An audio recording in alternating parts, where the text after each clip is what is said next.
여러분, 오늘 본문에 보니까 누구든지 하나님을 사랑하노라 하고 그 형제를 미워하면 이는 거짓말하는 자니 보는 바 그 형제를 사랑하지 아니하는 자는 보지 못하는 바 하나님을 사랑할 수 없느니라.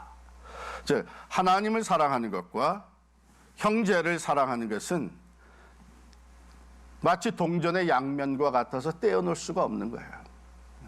우리 마태복음 22장에도 보면은 제일 가는 계명이 뭡니까? 하고 율법서가 물어봤을 때에 예수님은 제일 가는 계명, 하나님 사랑을 얘기해 주실 뿐만 아니라 둘째도 이와 같으니 하고선 내 이웃을 내 몸과 같이 사랑하라고 말씀해 주셨어요. 이게 떼놓을 수 없는 관계라는 것이죠. 자, 눈에 보이는 형제를 사랑하지 못하면서 눈에 보이지 않는 하나님을 사랑한다. 이것은 거짓말하는 것이란 얘기예요. 하나님을 내가 진심으로 사랑한다면 그 사랑은 먼저 가까운 내 형제를 사랑하는 것으로 보여지게 돼 있다는 것이죠. 또 우리가 형제를 사랑하는, 형제 자매를 사랑하는 것이 정말 하나님을 사랑하는 사람이라고 하는 증거가 되는 것입니다. 21절에 보면 우리가 이 계명을 주께 받았나니 하나님을 사랑하는 자는 또한 그 형제를 사랑할지니라. 여러분, 때론 형제지만 같은 교인이지만 성도지만 이 마음에 안 들 때가 있잖아요. 그래서 이 사랑하고 싶은 마음도 없고 다시 화목하고 싶은 마음도 없고 그럴 때가 있어요. 또 사랑할 만한 가치가 없어 보일 때도 있습니다. 그럼에도 불구하고 우리가 서로 사랑해야 되는 것, 형제가 서로 우애해야 되는 것은 이건 계명이기 때문에 그렇습니다. 이 계명은 어떤 계명을 말하는가? 요한일서 3장 23절에 먼저 보면요. 그의 계명은 이것이니 곧 그 아들 예수 그리스도의 이름을 믿고 그가 우리에게 주신 계명대로 그 다음에 뭐예요? 서로 사랑할 것이니라. 또 요한복음 13장 34절에 보면 새 계명을 너희에게 주노니 서로 사랑하라. 내가 너희를 사랑한 것 같이 너희도 서로 사랑하라. 이 계명을 우리가 주께 받았다. 계명, commandment. 그거는 다른 옵션이 주어진 거 아니에요. 계명, 명령은 순종이 따를 뿐입니다. 뭐 다른 익스큐스가 있을 수 없어요. 이 계명대로 못한다면 결국은 내가 순종하지 못하는 것이지, 계명을 받은 우리들은 서로 사랑해야 되는 것이죠. 그런데 요한복음 13장 34절에 보면 새 계명을 너에게 주노니 그랬어요. 그 전에 없었던 새로운 계명을 주신 거냐? 그건 아니에요. 구약성경에서도 쭉 보게 되면 사랑에 대해서 얘기를 하고 있습니다. 그런데 이미 과거에 주어진 계명들을 온전하게 지킬 뿐만 아니라 그것을 완성시킬 수 있는 계명이기 때문에, 즉 모든 계명이 이 계명 안에서 완성될 수 있기 때문에 새 계명이라고 그런 거예요. 그리고 또 한 가지는 사랑의 실체가 되시는 예수 그리스도께서 진정한 사랑이 무엇인지를 보여주셨기 때문에 전과는 다른 것이죠. 새 계명이 됩니다. 그 사랑의 그 내용이 이제는 온전한 것으로 우리에게 보여졌기 때문에 새 계명입니다. 그러므로 우리가 마땅히 사랑해야 되는데, 아무리 우리가 하나님 앞에 경건한 신앙인으로 살아간다고 해도 형제를 사랑하지 못하는 사람은 그 경건이 거짓이 될 수밖에 없는 거예요. 이제 우리 성도가 서로 사랑해야 되는 이유를 몇 가지 더 살펴보겠어요. 먼저 요한일서 4장 7절 8절에 보십시다. 우리가 너무나 잘 아는 말씀인데요. 사랑하는 자들아, 우리가 서로 사랑하자. 사랑은 하나님께 속한 것이니 사랑하는 자마다 하나님으로부터 나서 하나님을 알고 사랑하지 아니하는 자는 하나님을 알지 못하나니 이는 하나님은 사랑이심이라.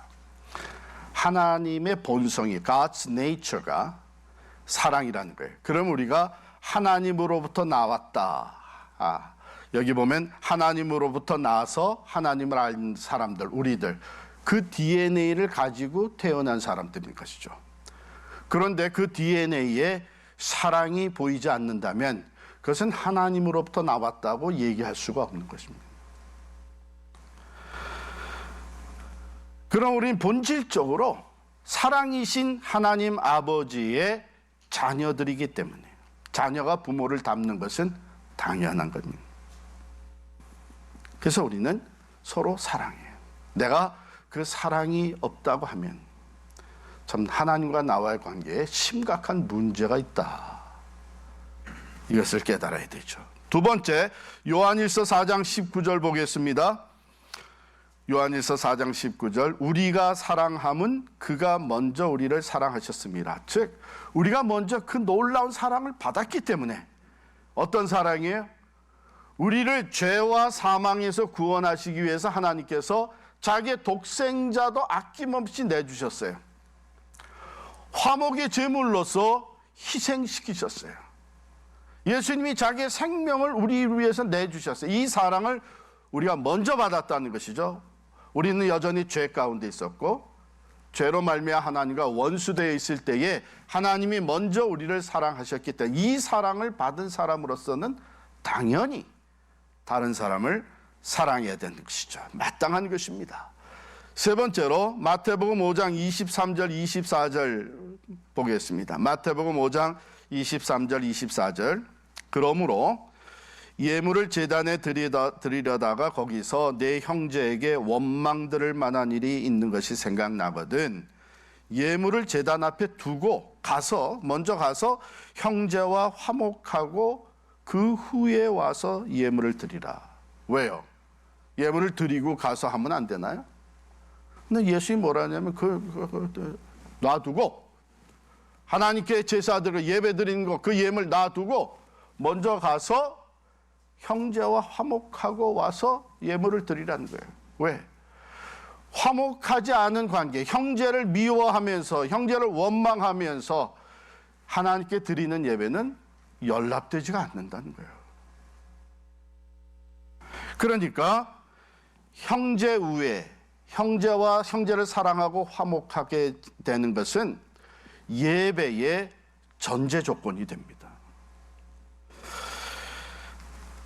네 번째, 요한복음 13장 35절인데요. 너희가 서로 사랑하면 이로써 모든 사람이 너희가 내 제자인 줄 알리라. 이건 무슨 말이에요? 성도들이 서로 사랑하는 것이 전도의 전제 조건이 되는 거예요. 교회를 이루고 있는, 그리스도의 몸된 교회를 이루고 있는 성도들이 서로 사랑할 때에 세상 사람들이 너희가 참 내 제자인 줄 알리라 이렇게 말씀하셨어요. 그 증거를 얻게 됩니다. 정말 예수 믿는 사람들이구나. 예수님은 사랑이라는 것을 우리도 알고 있는데 세상 사람들이, 그런데 예수 믿는 사람, 저 사람들이 서로 사랑하는 거 보니까 정말 저들은 예수 믿는 사람들이구나. 그리스도의 제자들이구나. 그런데 그 반대가 되면 어떡하겠어요? 하나님의 영광을 가리우겠죠. 전도의 문이 막혀버리겠죠. 그렇기 때문에 형제 외에 형제가 서로 사랑하는 것은 전도의 전제 조건이 됩니다. 다섯 번째로 베드로전서 4장 8절에 보면요, 무엇보다도 뜨겁게 서로 사랑할지니 사랑은 허다한 죄를 덮느니라 그랬어요. 서로 사랑함으로 남의 허물을 덮어주는 것은 그리스도의 사랑을 실천하는 성령의 역사입니다. 성령께서 역사하실 때는 우리가 서로 사랑하면서 다른 사람의 실수와 잘못과 허물을 덮어주게 하시는 것이 성령의 역사예요.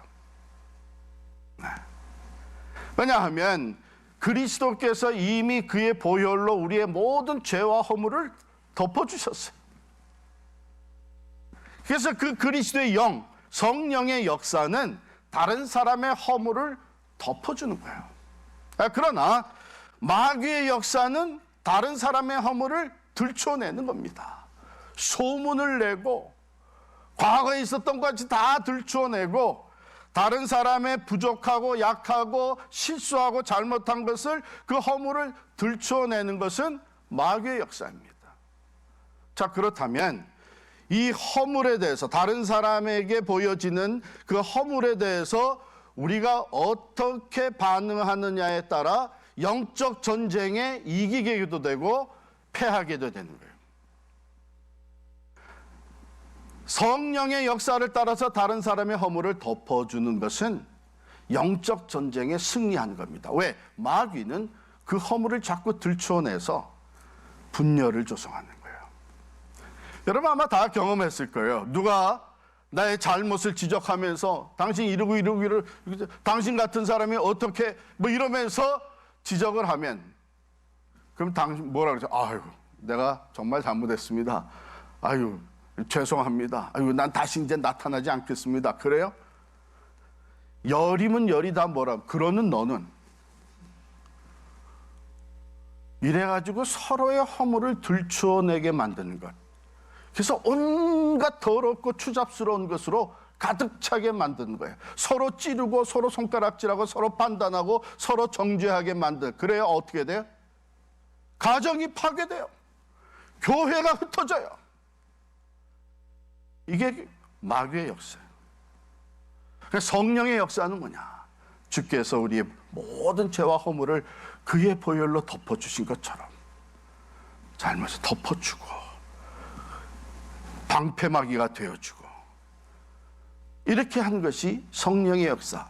거기에서 우리는 이 마귀가 서로 싸우고 분열하고 흩어놓으려고 하는 것을 극복하는 영적 승리자가 될 수 있는 줄 믿습니다. 자, 그렇다면 우리 실제적으로 우리가 형제를 사랑하는 일에 형제 우애에 방해가 되는 것, 그걸 어렵게 만드는 것, 그래서 오히려 관계를 멀리 만들고 깨뜨려 놓는 것, 몇 가지 얘기를 해보십시다. 우리가 쉽게 알고 있는 거죠. 시기, 교만, 그 우월감, 그래서 남을 이제 낮추보고, 또 욕심,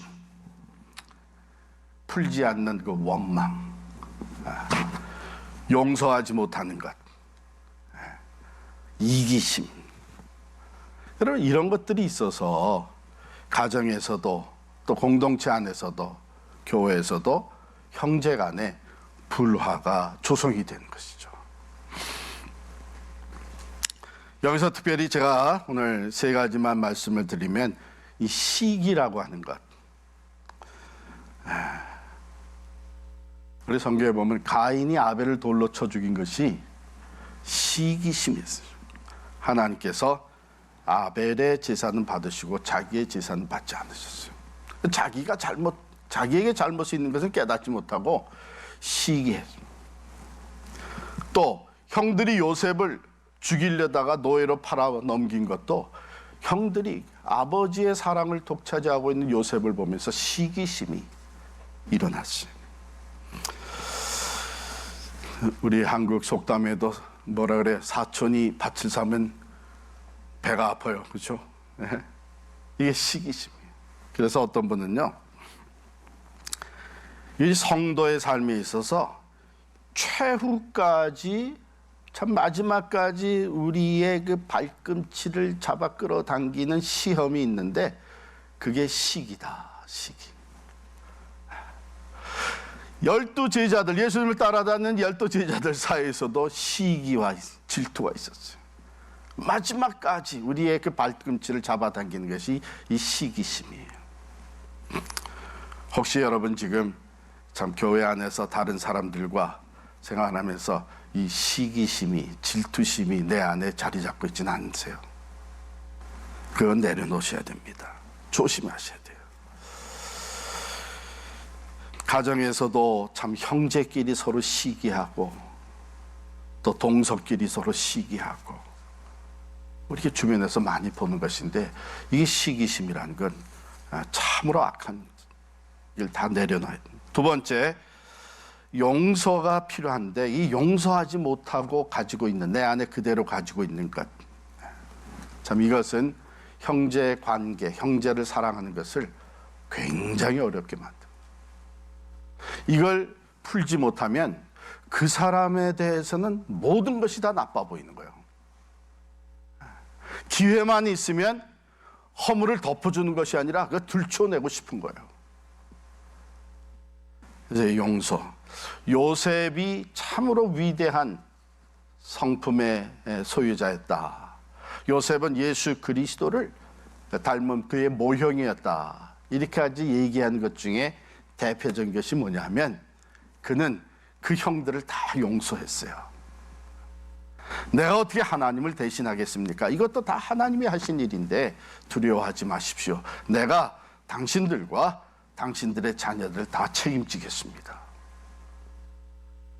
자기들이 지은 죄로 두려워 떠는 이 형들에게 그는 이렇게 용서를 베풀고 또 확신시켜 주면서 그 마음에 있었던 것을 다 풀었던 것이죠.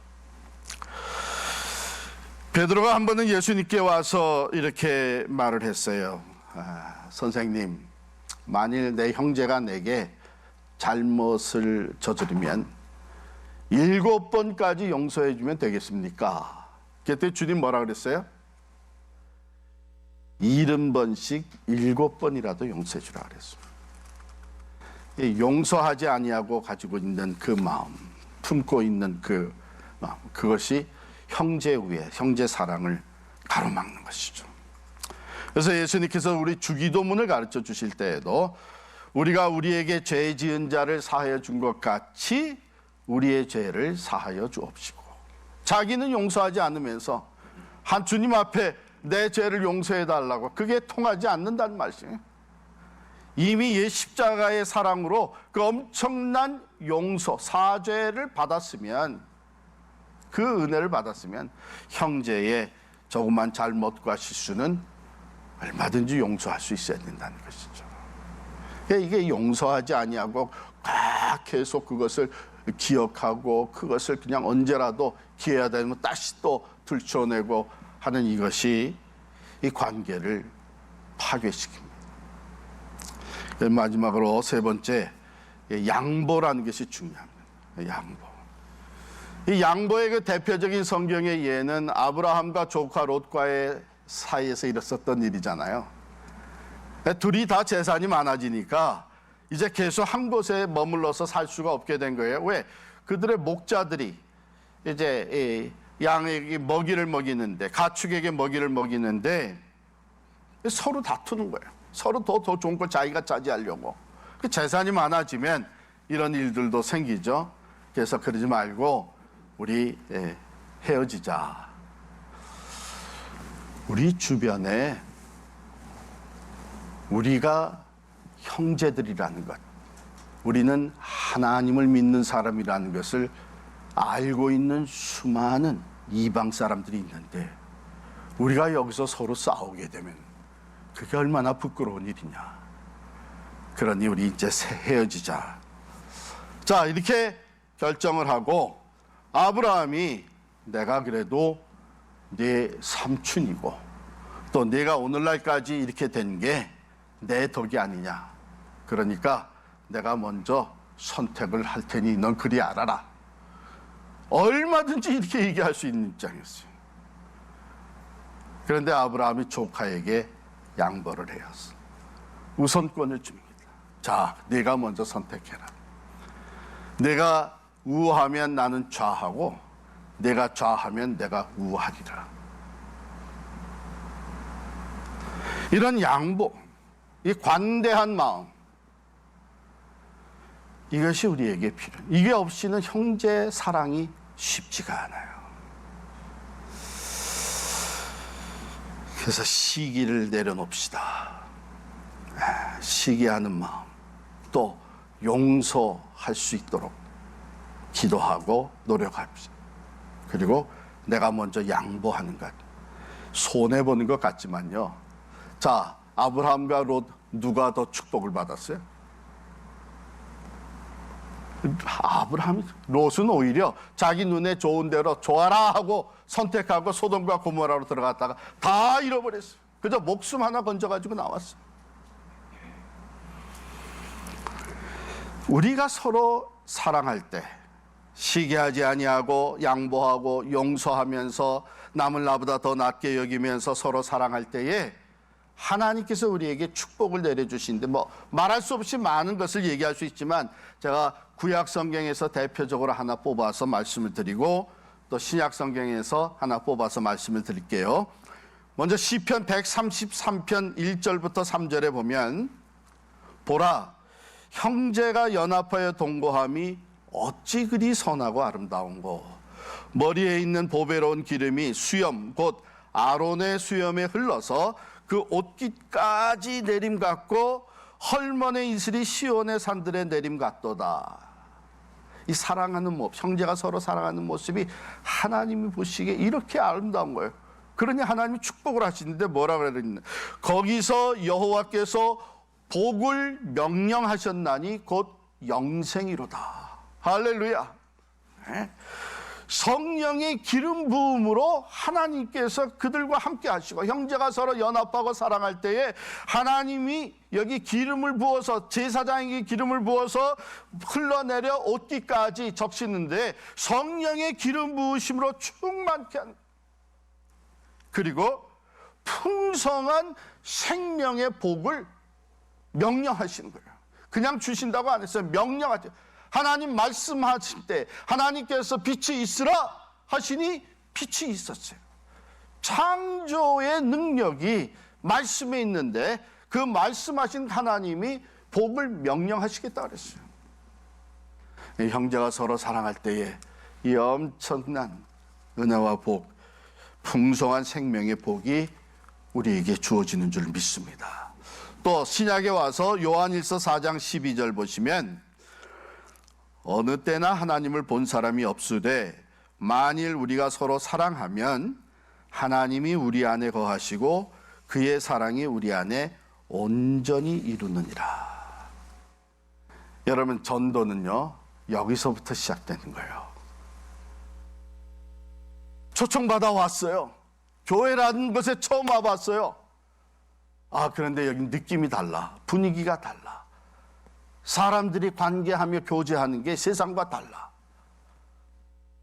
서로 사랑으로 섬겨주고 서로 위해주고 위해서 기도해주고 누가 조금 실수를 해도 다 덮어주고 용서해주고 이 사람이 무슨 생각이 들게 야 이건 별난 세상이다. 이게 천국이라는 건가? 맞아요. 왜? 하나님이 거기 함께 계시는 거예요. 그래서 우리는 하나님을 보게 해줄 수는 없지만 하나님을 느끼도록 경험하게 해줄 수 있어. 왜? 우리가 서로 사랑하면 하나님이 우리 안에 거하신다 그랬습니다. 서로 사랑하는 그 가정 안에 하나님이 임마누엘, 인드웰링 하시는 거예요. 서로 사랑하는 그 공동체 교회 안에 하나님이 함께 하시는 것을 우리가 경험하게 됩니다.